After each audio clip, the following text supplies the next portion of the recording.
J'ai refusé de renouer avec la fille que j'ai élevée pendant 12 ans après qu'elle m'a contacté. Je n'avais jamais imaginé que ce jour viendrait.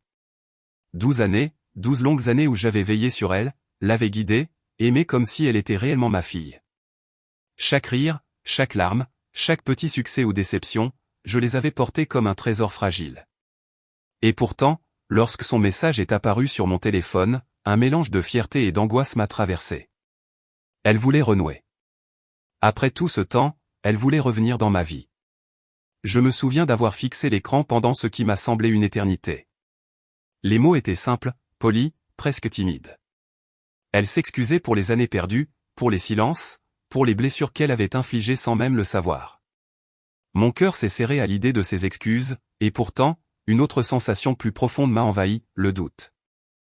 Avais-je réellement envie de rouvrir une porte que j'avais fermée depuis si longtemps? Le jour suivant, j'ai erré dans les rues de Paris, laissant mes pensées vagabonder parmi les pavés humides et les façades illuminées. Chaque coin de rue semblait me rappeler un souvenir d'elle.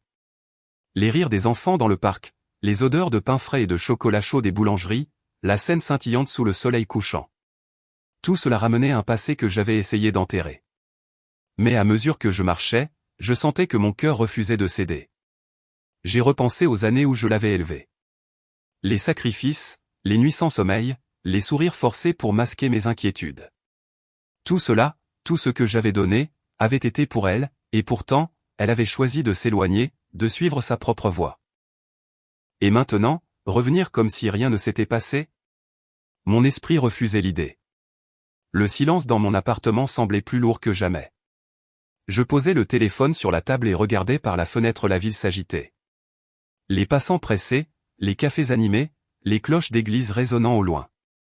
La vie continuait, et je devais continuer avec elle ou sans elle. La décision s'imposait avec une clarté douloureuse. J'ai finalement tapé un message court, presque glacé. Je lui ai expliqué que je ne pouvais pas revenir sur une histoire qui avait été interrompue par ses choix, que les liens du passé ne pouvaient pas toujours se réparer selon notre volonté. C'était cruel, mais honnête. Je sentais une tristesse sourde, mais aussi un étrange soulagement. Après avoir envoyé ce message, je suis resté assis, regardant les lumières de la ville s'allumer une à une. Une partie de moi pleurait cette relation perdue, mais une autre partie savait que c'était la seule manière de préserver la paix que j'avais construite pour moi-même.